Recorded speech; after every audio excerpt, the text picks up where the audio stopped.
So welcome you guys to the Low Bottom High Rise podcast with me, your host, Moira Casaba. I am thrilled to have Glenn Cohen on the call tonight on the show. And you are right down the street, aren't you? Kind of. Yes. Yeah. My office is on Low Country Boulevard. Wow. I mean, this is fascinating, really, truly, because when I kind of stumbled upon you on social media, I had no idea that we were in the same town. And there aren't that many people that you connect with, you know, on a virtual level in the virtual world that actually are right down the street. So that's really exciting.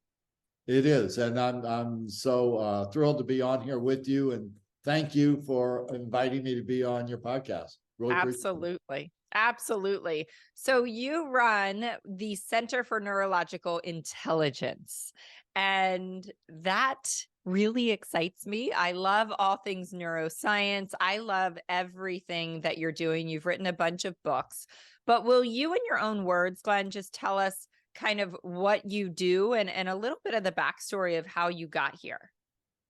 Let's start with the backstory, which I share some of it in the introduction section in volume 1 of my book series. They're all entitled Neurological Intelligence, volume 1, volume 2, volume 3.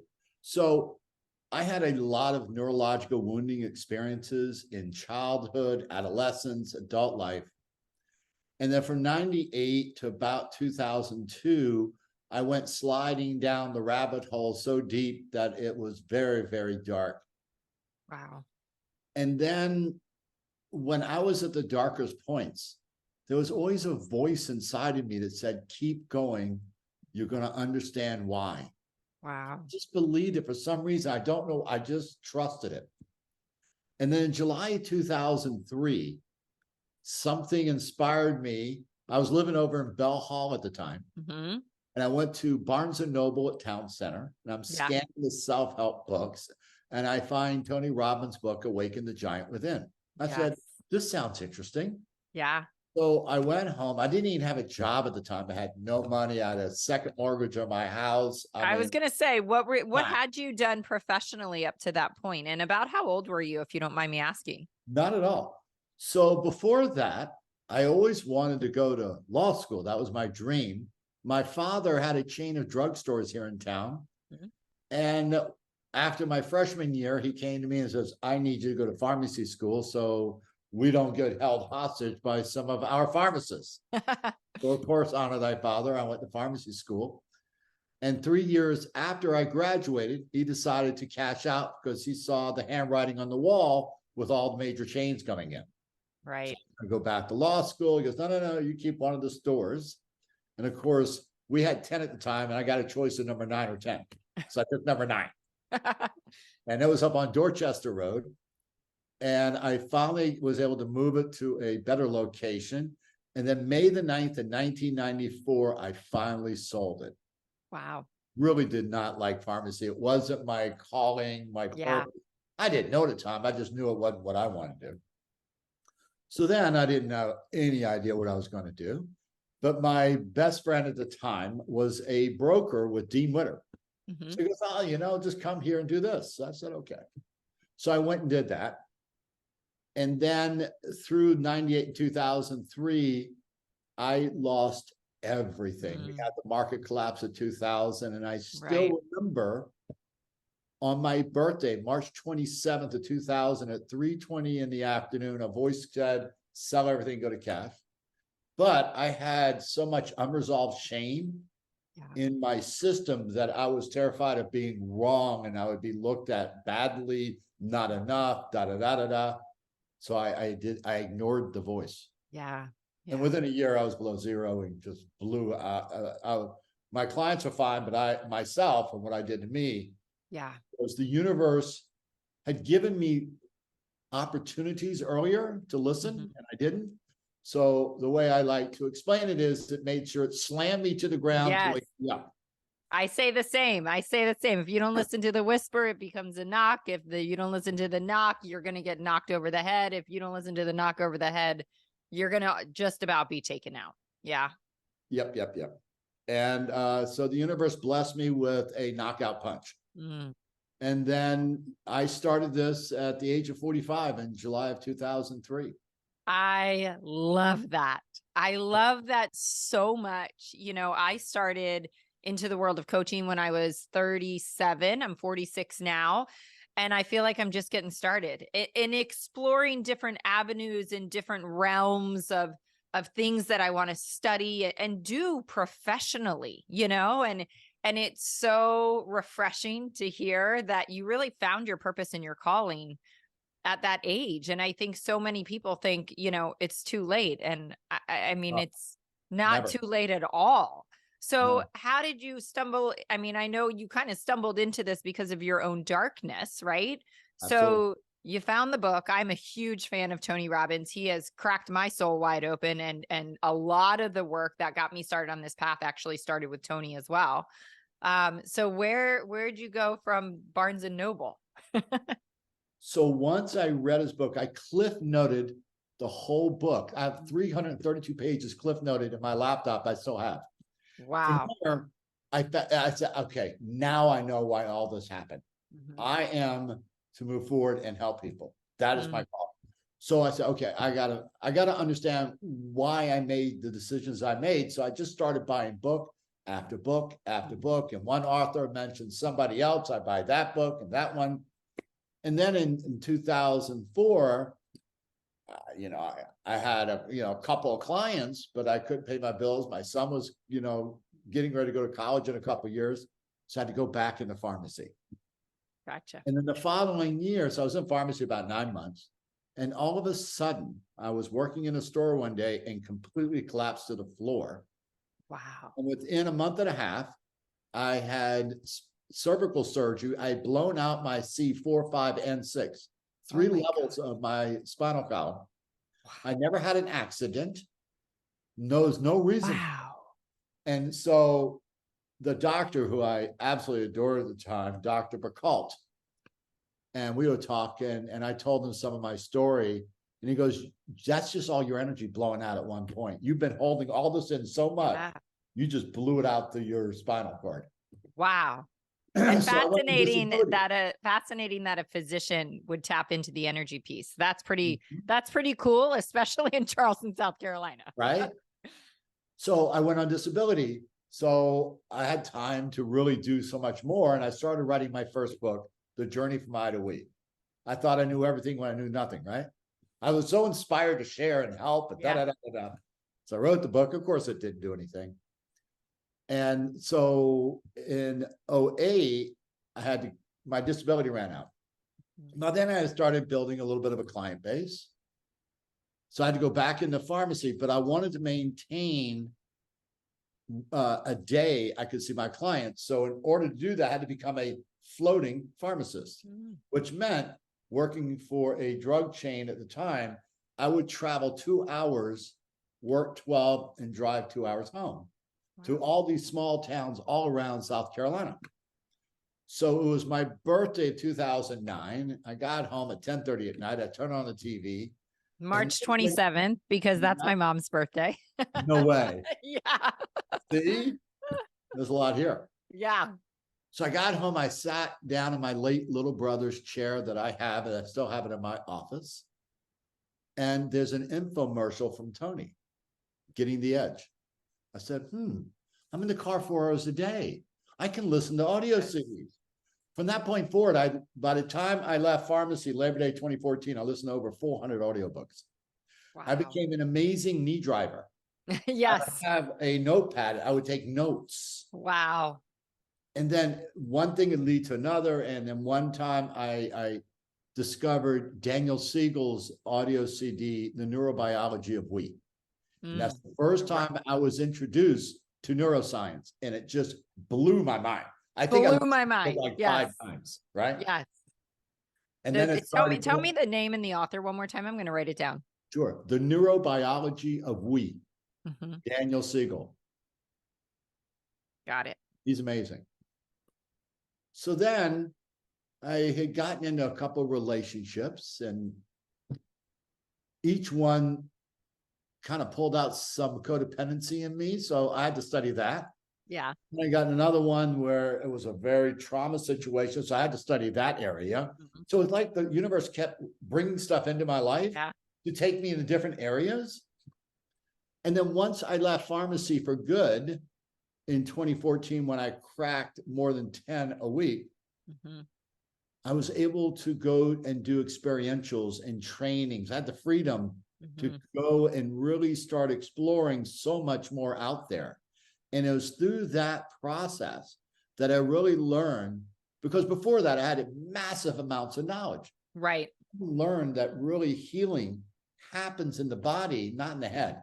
Mhm. And it's an experiential process Mm. that leads you to reprogram, or as I like to say, reveal, release, and resolve the unresolved in our inner world. And that's why Peter Levine and Boris Van Nikelt and all these people, and I went to so many different trainings and explored different avenues until July 2020, my inner voice spoke to me and said, okay, you're done.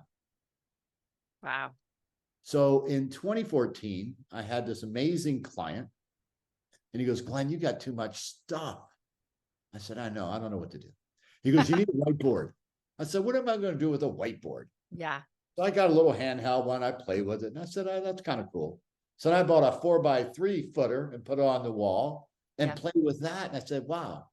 A month later, he shows up with two guys with two 6-foot by 8-foot whiteboards and put them side by side on the wall in my office. Wow.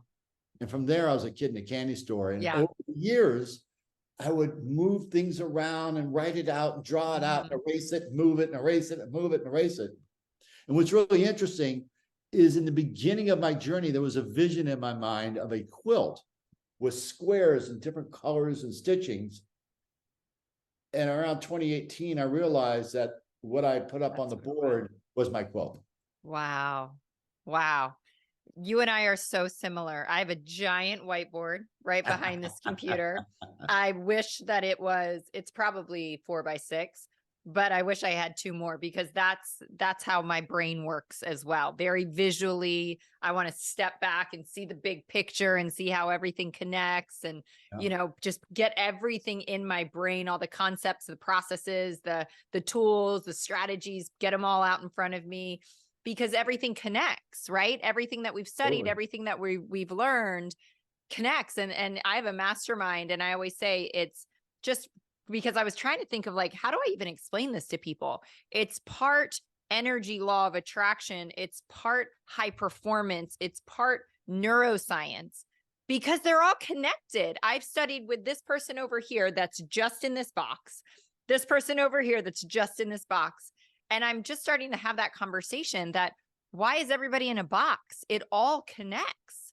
And the magic really happens when we start to use them, in a synthetic way, bringing them all together and connecting the pieces. That's where massive growth and massive just leaps on your growth journey happen.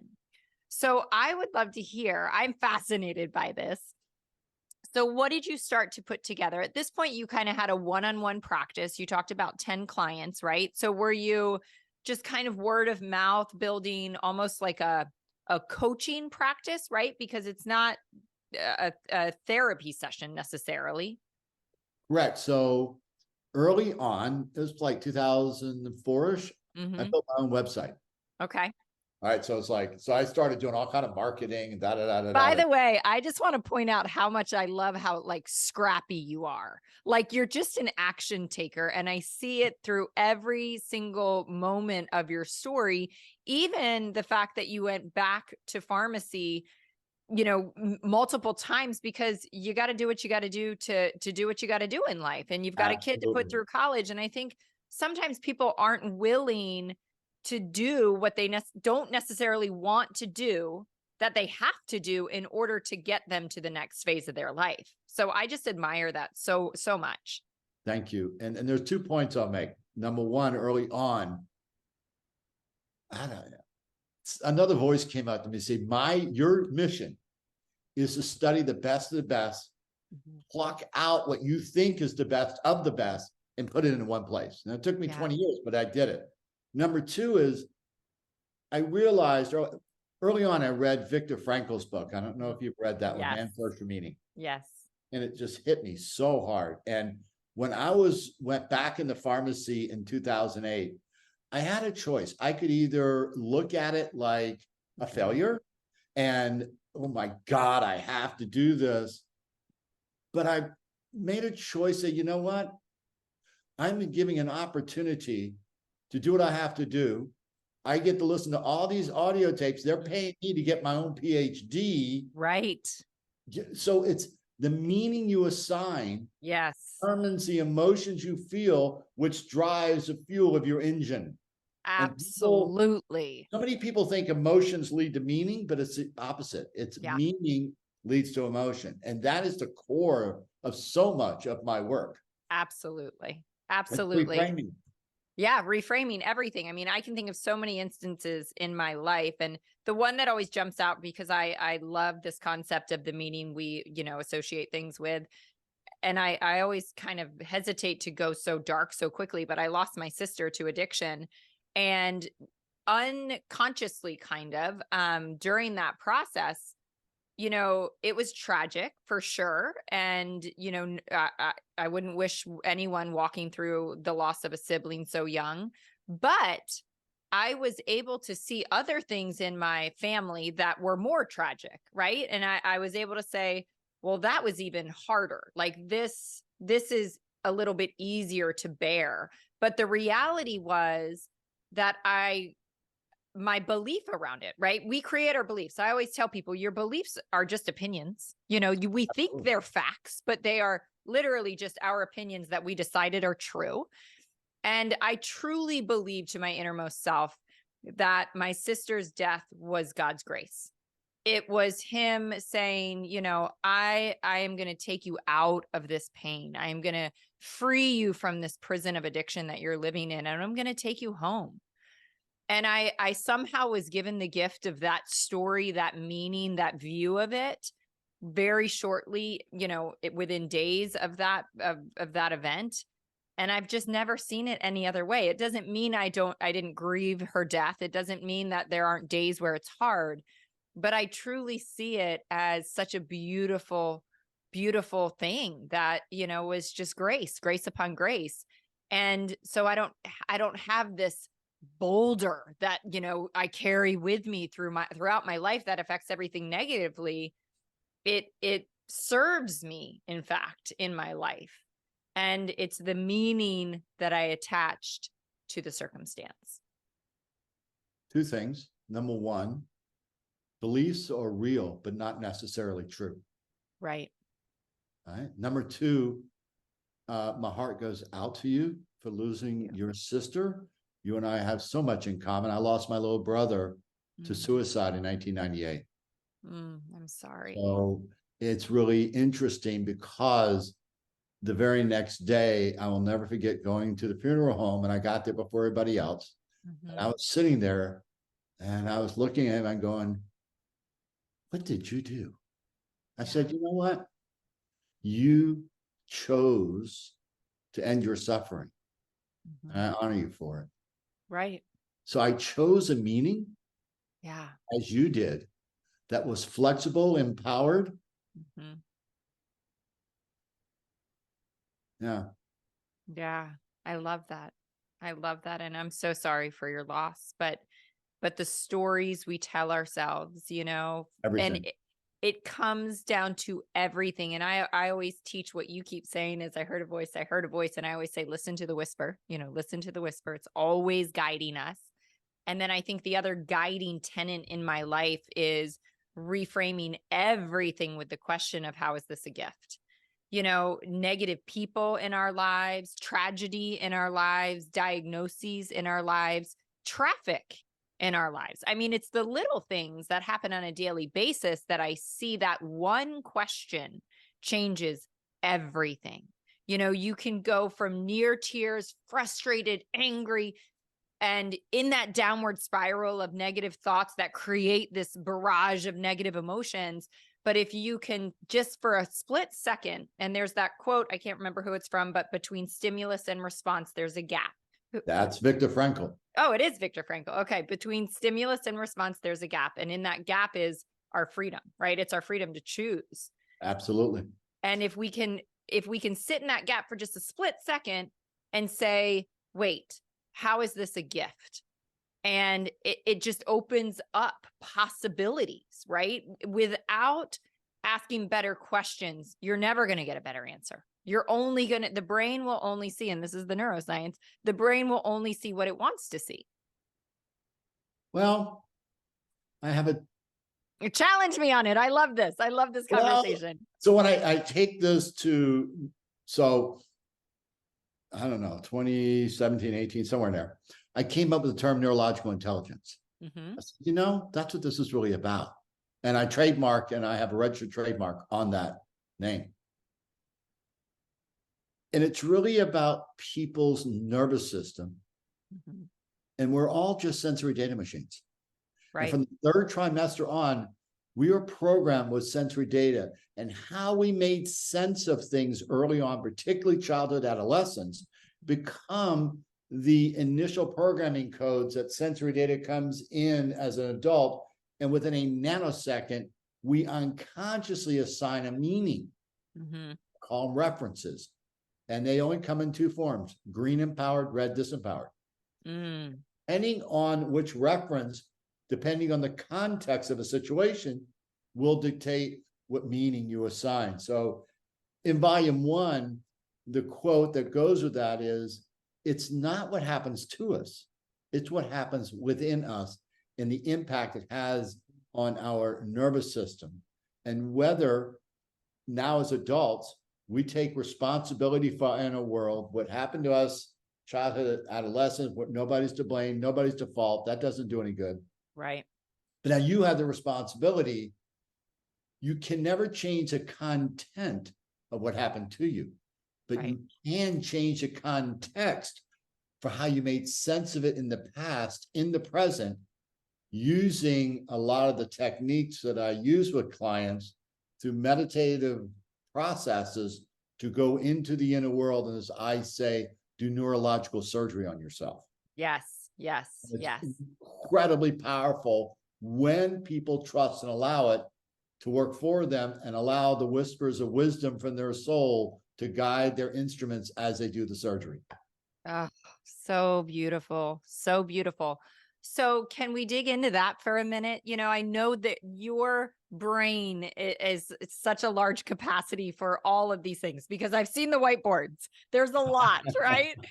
So can you talk to me about kind of the main tenets of what you might do with a client, right? The main, like where you start, I guess we would say, because, you can go down a million different paths and kind of rabbit holes with each client, depending on what they're going through. But where do you start with people? Well, where I start with people is I allow people to interview me. I never charge for an interview. I think it's absurd to charge somebody to interview you. So, you don't know what I do, and I'm very different, right? So if they decide to move forward, it depends on whether it's an individual, a couple, a team. I never work with the same people the same way twice. So I always open it with, we have 3 phases of life we can work with: the past, the present, the future. What do you need, right? So when we work in the past, that's the neurological wounding that we do, what I call the reclaiming process. And there's 9 steps that I guide people through, teaching them, and I call them SIMEs, strategic intentional meditative experiences, to go inside to find the unresolved and to resolve it for themselves. We also have patterns that play out in our daily life when we get triggered and have a shift happen inside. So this is where the stimulus comes in, is when we perceive, real or imagine, something that triggers the unresolvedness, we can get hijacked. And we feel that stimulus in the body. That I call our early warning alarm signal. And between stimulus, we have a choice. but usually it's only a nanosecond. Right. We choose to go down the low road of reactivity. Mm-hmm. But if we can increase the gap between the stimulus and the choice, we give ourselves a chance to make a new choice, which creates a new neural pathway and a new habit for how to make sense of something, depending on the context of how you made sense of it. So how do we increase the gap? We use many different techniques. I have one called the M&M technique, monitor and modify, which will be in volume 2, which will be out. The book will be out probably late next week. Oh, wow. Awesome. I recorded the audiobook last week, and actually I'm in the process of listening back to it to pick up little things. That should be out in about 2 weeks, because Audible takes about a week to quality control everything. So it takes a little bit longer. So by the time this episode drops, it'll be live, both episodes, because we'll probably be a few weeks out. So they're both going to be linked in the show notes. So people will be able to grab them just like so that. They can go Neurological Intelligence Volume 1 is the educational aspect of neurological intelligence, how our system works. So how are you going to work your system if you don't know how your system works? Right. So, you know, a guide of your human operating system in layman terms, how it works. And there's a lot of exercises to start exploring your inner world. And then volume 2 are the strategies and tools to affect changes in your inner world. In the present, to interrupt patterns. And then in the third section, I introduce people to the reclaiming process. And then I have on the website in the resources tab, the initial meditations teaching people step 2, step 3. But step 4 to step 9 has to be done one-on-one workshops. It has to be done in a container because it's just too powerful. Just to put it out there. It would be very unethical and irresponsible to put something out there without guidance. Right. And then volume 3 will be out somewhere Christmas to Valentine's, and that's for couples. Wow. For couples. That's amazing. Yep. That's awesome. Well, I can't wait to get my hands on volume 1 and volume 2. I mean, this is like, you know, it's better than a Netflix show coming out to me. I'm like, I just can't wait to dig into it. It's packed with so much. Oh, that is amazing. In volume 2, it's a lot of fun. I give the mindfulness strategies and backing tools. And you know, the unconscious mind loves symbols, metaphors, and analogies.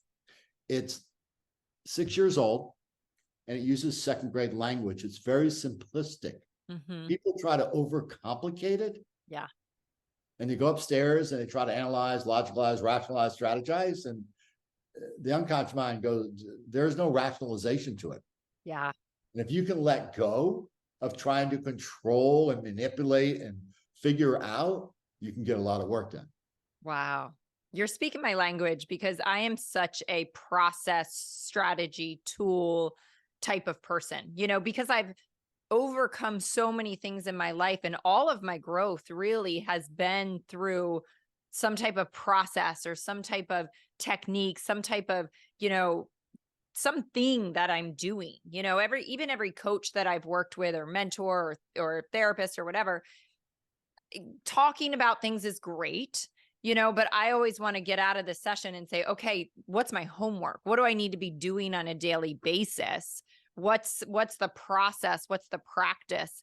Because when you implement those things into your daily life, that's where change happens. At least for me, that's where it's all happened.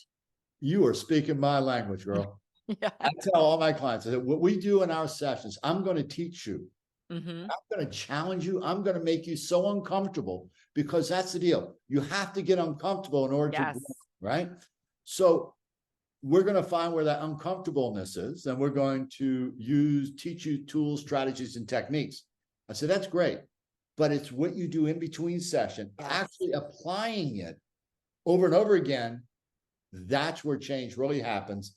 It's in the moment that a shift occurs, and you put in your strategies and tools and create the change in that moment. It is 1,000 times more powerful than when we practice in session. Yes, absolutely. And just for the listeners, even to kind of give them just the, 30,000 foot view of of being able to rewire your brain is what we're talking about. And it's very real, is what we're doing is creating new neural pathways.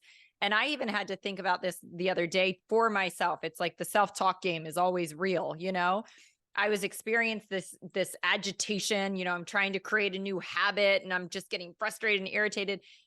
And I even had to tell myself like, whoa, oh, I forgot. This is what I asked for. I'm looking for the agitation. I need to welcome the agitation because, when we've hardwired something, that's the easy path, right? It's the easy button. It's what we do automatically, unconsciously, without thought.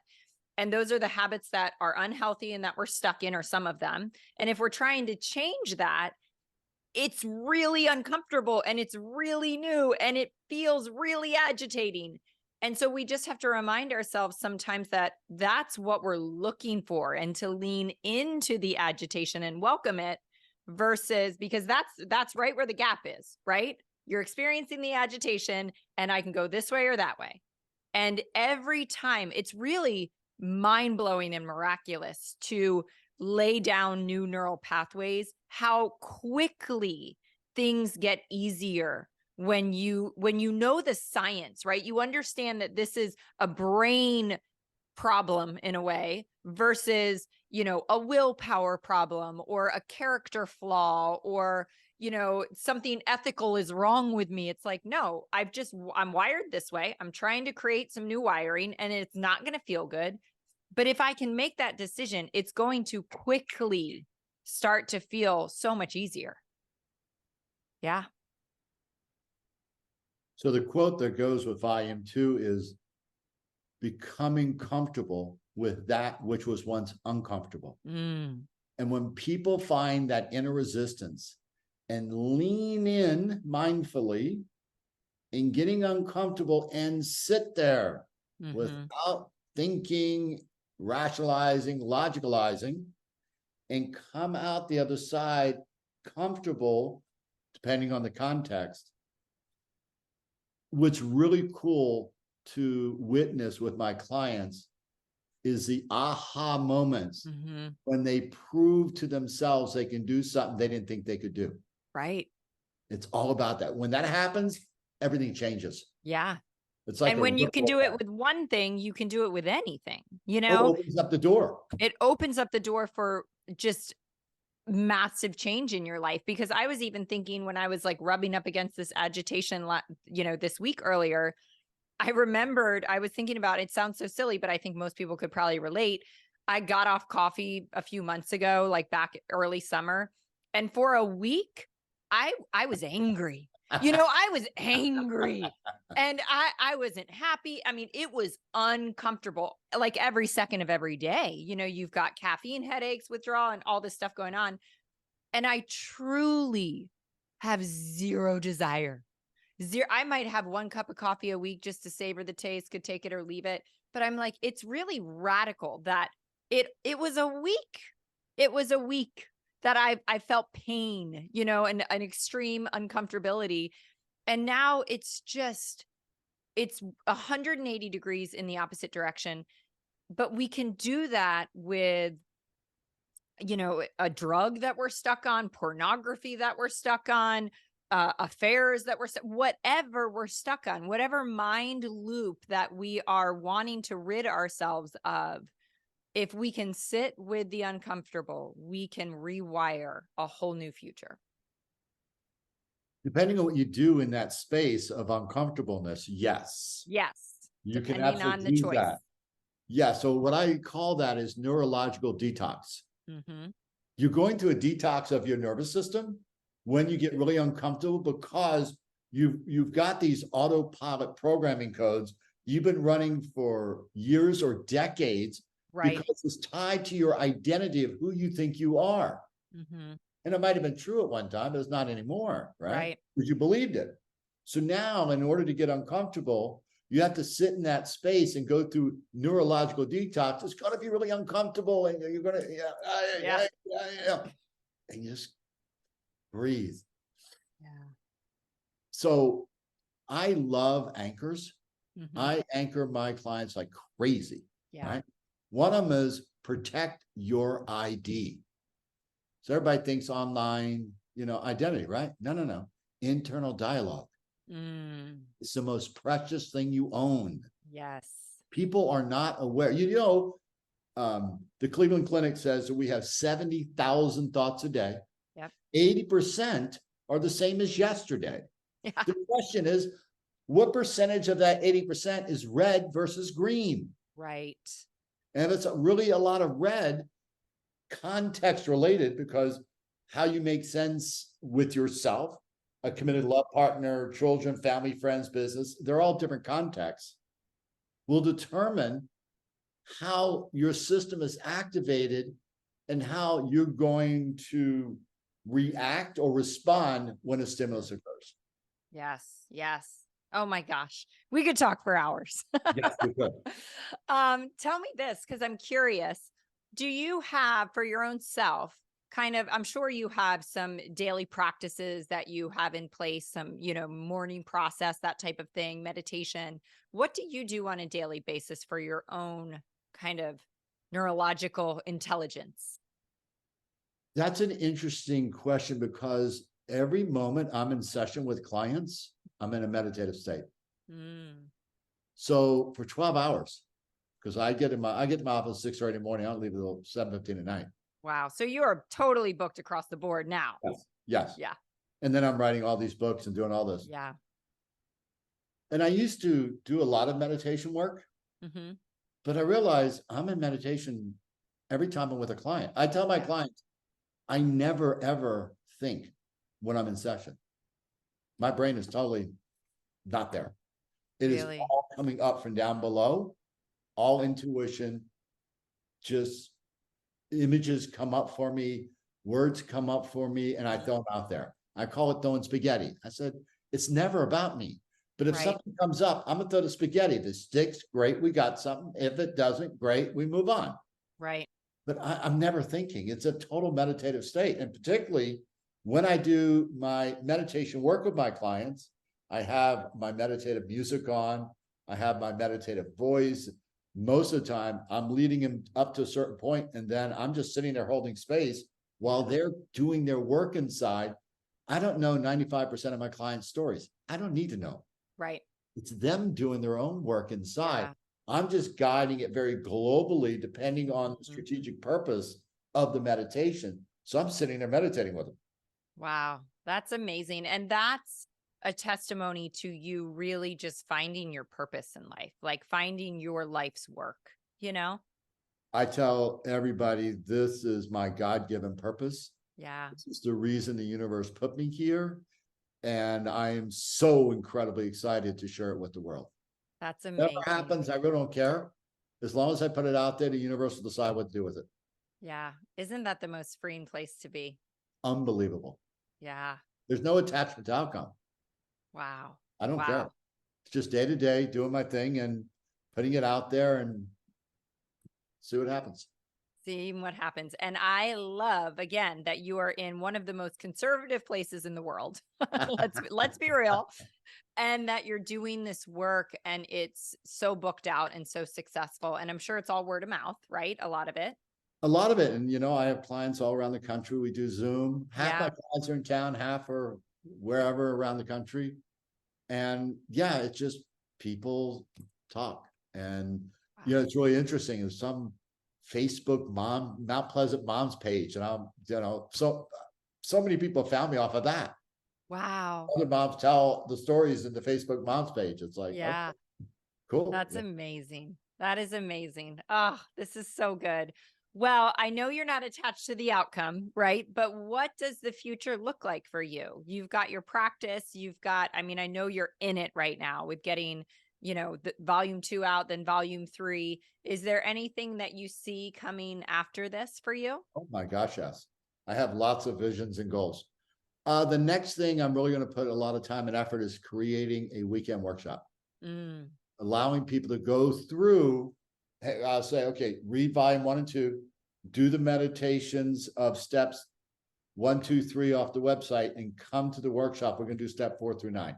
Oh, I'll be first in line. Boom.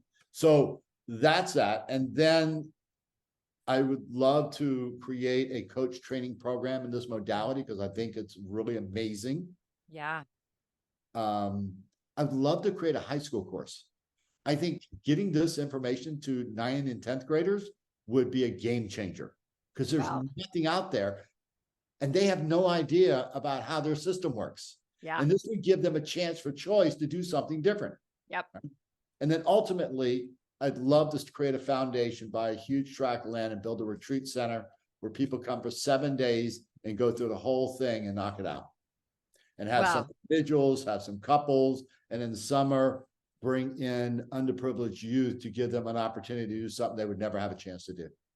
Oh, I love all of that so much. You're speaking my language. I mean, this whole meeting is absolutely divine because I also have a huge vision for bringing this type of work along with a lot of just personal growth 101, into high schools is my vision too. Because there's so many basic philosophies and tenets and you could teach it in such a simplistic way because a lot of, our growth that we stepped into with Tony's work and things like that, if teenagers had that knowledge and had that awareness, we No, would change the entire planet. I agree that that opportunity exists if it's done in the right way. Yeah. Absolutely. Mm. Well, As they sounds say, like, the old saying, knowledge is not power.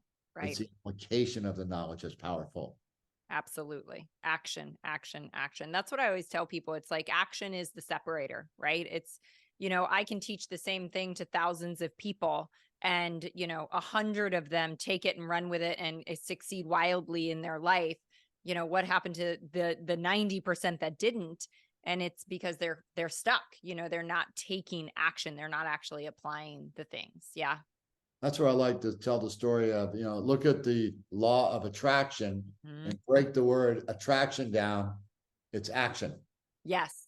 You Yes. can't just think something. You have to think it, then take action in order to make it come true. So Yes, that is one of my like hot buttons because I'm always like, you can't manifest a yacht at the end of the dock or even the dock. You've got to work your tail off to bump up against the opportunities that's going to bring that into your life. yep. Yeah. Oh my gosh. Glenn, this conversation just set my soul on fire. I really cannot thank you enough for your time. I can't thank you enough for the work that you're doing in the world. We're going to link all of the books and audios and everything in the show notes. Where else can people find you? My website, centerforaneye.com. Mhm. The book is on Amazon, the audiobook's on Audible, Apple, everywhere. Everywhere. And your Instagram? Yep, Center for NI. Center for NI. Awesome.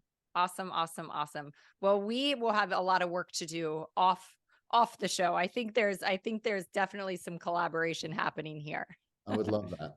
Yes, same. Glenn, thank you again for your time. It's been an honor and a privilege to have this conversation. Thank you so much for having me on your podcast.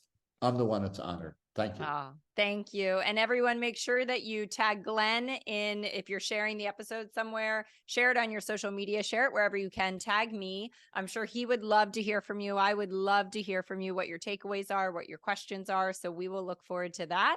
And thanks again for joining us.